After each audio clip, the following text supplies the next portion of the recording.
অবশেষে জিম্মি দশা থেকে মুক্ত হলো এমভি আবদুল্লাহ। সোমালিয়ার জলদস্যুদের হাত থেকে মুক্তির পর জাহাজটি ভিড়েছে দুবাইয়ের হামলিয়া বন্দরে। লোকসভা নির্বাচনে বিজেপি নেতৃত্বাধীন জোট এনজিএর 400 আসনের স্বপ্ন পূরণের মিশন, যা সফল করতে অনেক চ্যালেঞ্জ নিতে হবে গেরুয়া শিবিরকে।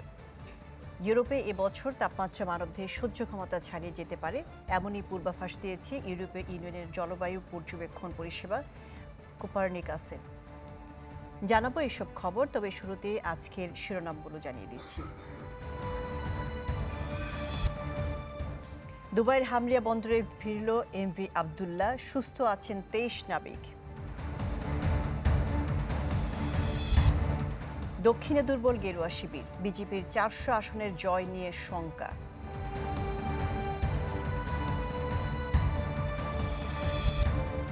বিশ্ব ধরিত্রী দিবস আজ, ইউরোপে বাড়তে পারে তাপজনিত মৃত্যু।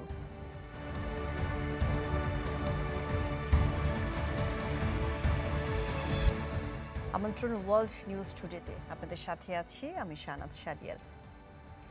সংযুক্ত আরব আমিরাতে দুবাইয়ের হামলিয়া বন্দরের জেটিতে ভিড়েছে সোমালিয়ার জলদস্যুদের হাত থেকে মুক্ত হওয়া জাহাজ এমভি আবদুল্লাহ। জাহাজে রয়েছেন জিম্মি দশা থেকে মুক্ত 23 নাবিকও। বাংলাদেশের স্থানীয় সময় রাত 9:30টায় সেখানে পৌঁছায় জাহাজটি। এ সময় উপস্থিত ছিলেন জাহাজের মালিক পক্ষের লোকজন এবং আমিরাতে নিযুক্ত বাংলাদেশের রাষ্ট্রদূত আবু জাফর সহ অনেকেই। এর আগে রোববার জাহাজটির হামলিয়া বন্দরে বহির্নোঙর করে। প্রায় 33 দিনের জিম্মি দশার পর গত 13 এপ্রিল 23 নাবিক সহ জাহাজটি তারা অপহরণ করে।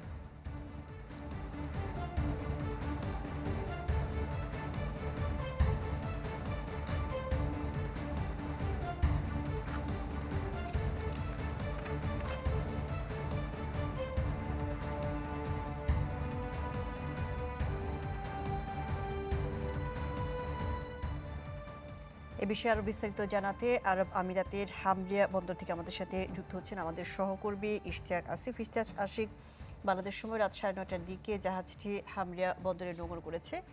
23 নাবিক কেমন আছেন এবং জাহাজের পরিস্থিতি কেমন দেখতে পেয়েছেন, যদি সেখানে যদি গিয়ে থাকেন আপনি, আর নাবিকদের সাথে কোনো কথা হয়েছে কিনা, তারা তাদের কি ধরনের অভিজ্ঞতার কথা বলেছেন? ধন্যবাদ। বর্তমানে আসলে সংযুক্ত আরব আমিরাতের ঠিক দুবাইতে না, এই যে বন্দরটি রয়েছে সেটি হচ্ছে শারজা হামেরিয়াতে, যেটি যেটিতে আজকে বাংলাদেশ সময় দুপুর 2টাতে সেটি পৌঁছার কথা থাকলেও ইউএই সময় 7:30টা অর্থাৎ বাংলাদেশ সময় 9:30টার সময় সেটি পৌঁছেছে এবং সেখানে বর্তমানে অবস্থান করছে বাংলাদেশের একটি টিম। অর্থাৎ সেই টিমে রয়েছে মালিক পক্ষ থেকে শুরু করে মিশনের কর্মকর্তাগণ, আমাদের বাংলাদেশ কনসুলেটের কনসাল জেনারেল এবং যিনি আছেন আবুধাবির রাষ্ট্রদূত আবু জাফরের নেতৃত্বে সেই টিম পরিচালনা হচ্ছে। তারা সেখানেই অবস্থান করছেন এখন। যতটুকু জানতে পেরেছি তারা 23 জনই আসলে সুস্থ রয়েছেন এবং 23 জনই তারা জাহাজে এখনো পর্যন্ত অবস্থান করছেন এবং করবেন।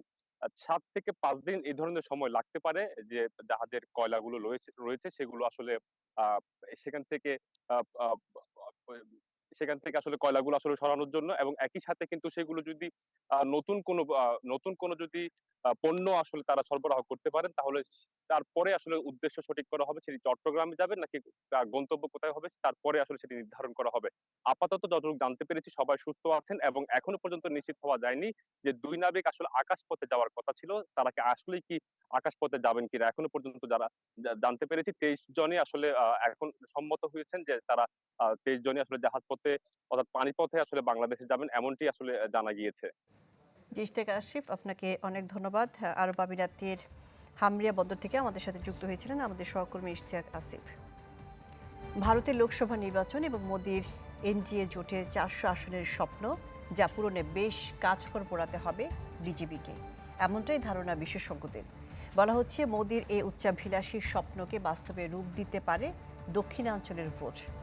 2019 নির্বাচনে এই অঞ্চলের 131টি আসনের মধ্যে মাত্র 30টিতে জয় পেয়েছিল বিজেপি। নির্বাচনে উত্তাপ, সাথে তীব্র গরম, দুয়ে মিলে উত্তপ্ত ভারতের ভোটের মাঠ। 44 দিনের ম্যারাথন নির্বাচন হবে 7 দফায়, যার প্রথম ধাপ শেষ হয়েছে। জোটগতভাবে এই নির্বাচনে 400 আসন জয়ের স্বপ্ন দেখছে বিজেপি নেতৃত্বাধীন এনডিএ। এককভাবে মোদীর দলের টার্গেট 370 আসন।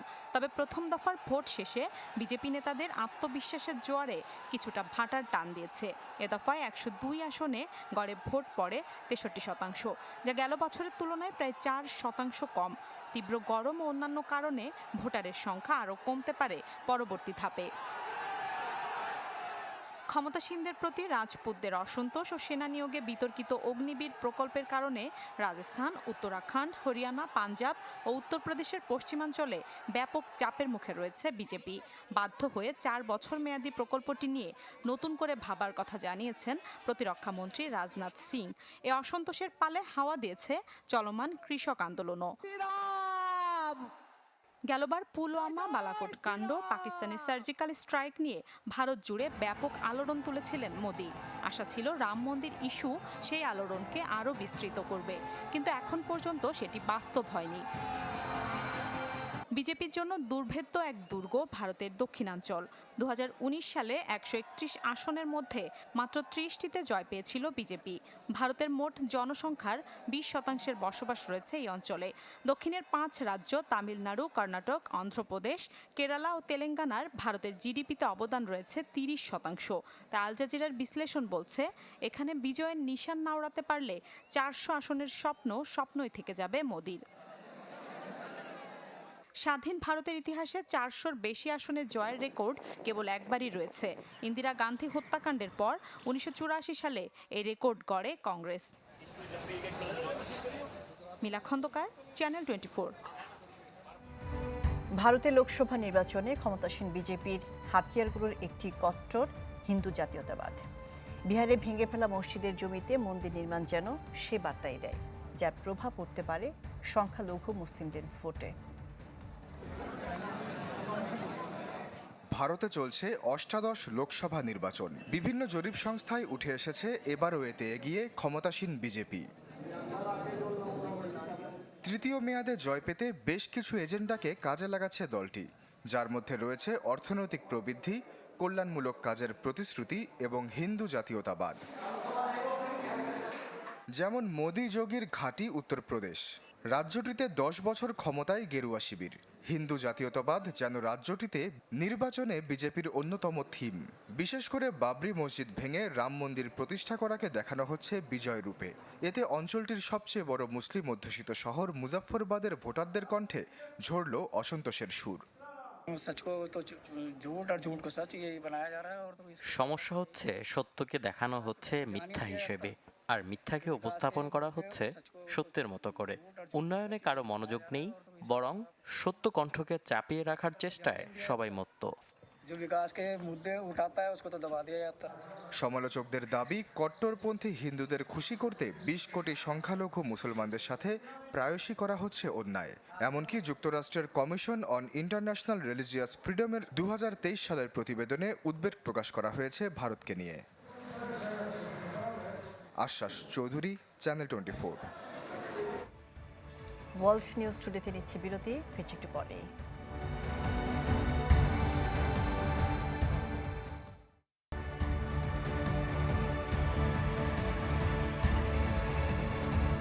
আপনারা দেখছেন ওয়ার্ল্ড নিউজ টুডে।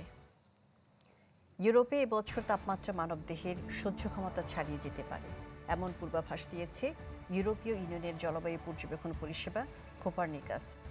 গত 20 বছরে অঞ্চলটিতে তাপজনিত মৃত্যু বেড়েছে 30%। গেল বছর ভয়াবহ তাপপ্রবাহের সাক্ষী হয়েছিল দানিউবের তীরের দেশগুলো। এবছরও অঞ্চলটিতে দ্রুত বাড়ছে তাপমাত্রা। বর্তমানে দ্রুত গতিতে গরম হতে থাকা অঞ্চলের মধ্যে শীর্ষে ইউরোপ। ইইউ এর জলবায়ু পর্যবেক্ষণ পরিষেবা কোপারনিকাস বলছে, আগামী কয়েক মাসে যে তাপমাত্রার মুখোমুখি হতে যাচ্ছে ইউরোপের বাসিন্দারা, তা মানবদেহের সহ্য ক্ষমতার বাইরে। গেল বছর যে তাপমাত্রা দেখেছে বিশ্ব, তা ছিল নজিরবিহীন। ইউরোপের 41% অঞ্চলের তাপ ছিল নিয়ন্ত্রণের বাইরে। রেকর্ড শুরুর পর এটি ছিল উষ্ণতার সবচেয়ে তীব্র নজির। সংস্থাটির পূর্বাভাস এবছর বাড়তে পারে তাপমাত্রাজনিত মৃত্যু, বিশেষ করে যারা কার্ডিওভাস্কুলার রোগ এবং ডায়াবেটিসে ভুগছেন। এছাড়াও বিশেষ ঝুঁকিতে রয়েছেন বয়স্ক ব্যক্তি এবং যারা বাইরে কাজ করেন। গেল বছর স্পেন, ফ্রান্স, ইতালি এবং গ্রিসে তাপমাত্রা অনুভূত হয়েছিল 46 ডিগ্রির বেশি। সে সময় তাপজনিত রেকর্ড পরিমাণ মৃত্যু দেখেছে ইউরোপ। ইতালিতে স্বাভাবিকের তুলনায় প্রাণ গেছে 7% বেশি মানুষের।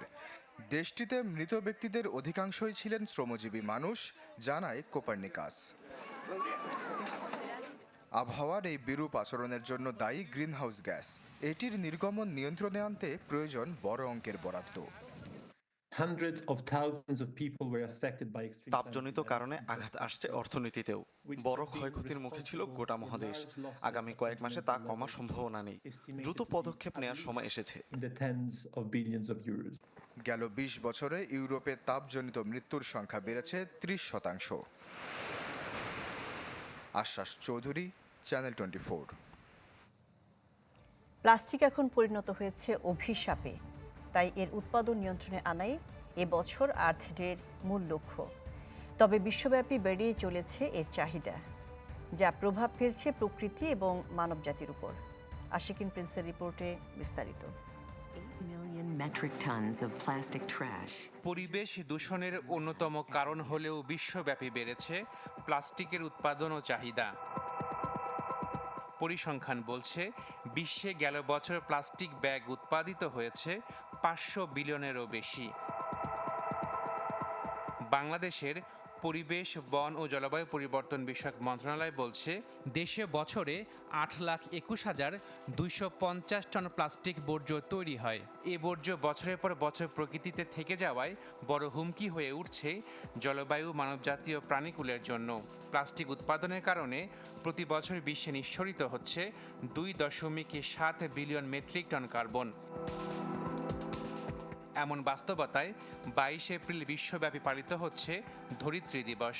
এবারের লক্ষ্য 2040 সালের মধ্যে বিশ্বব্যাপী প্লাস্টিক উৎপাদন 60% নামিয়ে আনা। প্লাস্টিক উৎপাদন ব্যবহারের অব্যবস্থাপনা রোধে 2025 সাল থেকে 2040 সালের মধ্যে বিশ্বব্যাপী সরকারিভাবে বিনিয়োগ প্রয়োজন $1.5 ট্রিলিয়ন, আর বেসরকারি বিনিয়োগ প্রয়োজন $15.4 ট্রিলিয়ন। বাংলাদেশ সরকারের লক্ষ্য 2026 সালের মধ্যে সিঙ্গেল প্লাস্টিক ব্যবহার 90% নামিয়ে আনা, 2030 সালের মধ্যে 30% প্লাস্টিক উৎপাদন কমানো। মাইক্রোপ্লাস্টিকটা মাছগুলো খেয়ে ফেলতেছে, সেই মাইক্রোপ্লাস্টিক আবার আমরা খাচ্ছি। কারণ হচ্ছে কি, আমরা মাছ খাচ্ছি, তাই না? তারপরে ধরেন হচ্ছে প্লাস্টিকের ফলে বিভিন্ন ক্ষতিকর পদার্থ আমাদের পানি বা মাটির সাথে মিশে যাচ্ছে, আর সেই মাটিতেই আমরা আবার কৃষি কাজ করছি, সেই মাটিতেই আমরা শাক সবজি ফলমূল ফলাচ্ছি, সেগুলো আবার কে খাচ্ছে? আমরাই খাচ্ছি। তাহলে কি হচ্ছে, আলটিমেটলি সব শেষে আমরাই আসলে মানুষরাই এই ক্ষতিগ্রস্ত হচ্ছি আর কি। বিশেষজ্ঞরা বলছেন প্লাস্টিকের যে বর্জ্য পোড়ানো হয় তাপমাত্রা বৃদ্ধির জন্য এটিও একটি কারণ। তারা রিসাইকেল বা রিইউজের মাধ্যমে। Ashikin Prince, channel 24, Dhaka. মনে হয় আমার জন্য হচ্ছে। ওয়ার্ল্ড নিউজ স্টুডিওতে নিচ্ছে আরেকটি বিরতি, ফিরছি একটু পরেই।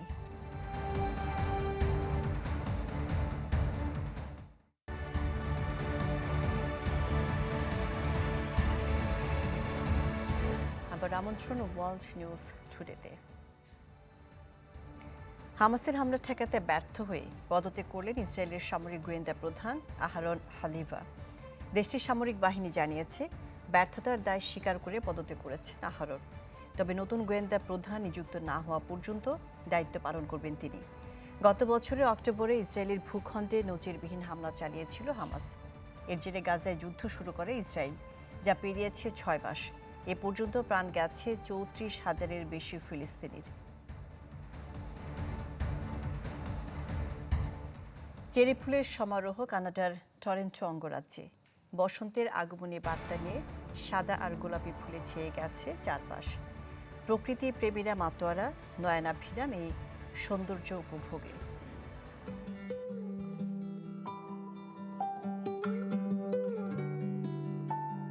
প্রথম দেখায় মনে হবে কোনো শুভ্র বরফের রাজ্য। আদতে তা নয়, কানাডার টরেন্টোর একটি পার্ক এটি।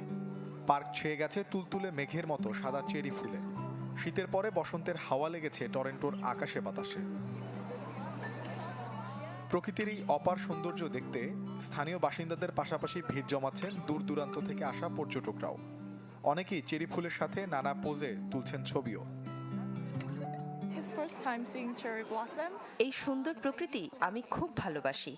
চারদিকে সুন্দর গাছপালা, এগুলো দেখে মনে হয় যেন এগুলোর ওপর বরফ পড়েছে। শীতের রুক্ষতার পরে প্রকৃতির শুষ্ক হৃদয়ে সজীবতা ফেরাচ্ছে নজর কাড়া চেরি ফুল, যা দেখতে কেউ এসেছেন একা, কেউ বা পরিবার পরিজন নিয়ে। আমি আমার বন্ধুকে নিয়ে এখানে এসেছি। রুক্ষ আবহাওয়ার পরে আমরা এখানে ঝলমলে নতুন এক আবহাওয়া দেখছি। এমন সুন্দর আবহাওয়ায় আমরা খুব উচ্ছ্বসিত অনুভব করছি। 1959 সালে জাপান সরকার টরেন্টোতে উপহার হিসেবে 2000 চেরি ফুল গাছ পাঠিয়েছিল। প্রকৃতির শোভা বাড়াতে মিত্রদেশ যুক্তরাষ্ট্র চেরি ফুল গাছ পাঠিয়ে থাকে কানাডায়। মোর্শেদ শোভন, চ্যানেল 24। এই ছিল আজকের ওয়ার্ল্ড নিউজ টুডেতে। সপ্তাহের প্রতিদিন বিশ্বের গুরুত্বপূর্ণ সব সংবাদ ও বিশ্লেষণ জানতে একই সময়ে চোখ রাখুন চ্যানেল 24 এর পর্দায়। এছাড়াও দেখতে পারেন ফেসবুক এবং ইউটিউবে। ধন্যবাদ সবাইকে সাথে থাকার জন্য।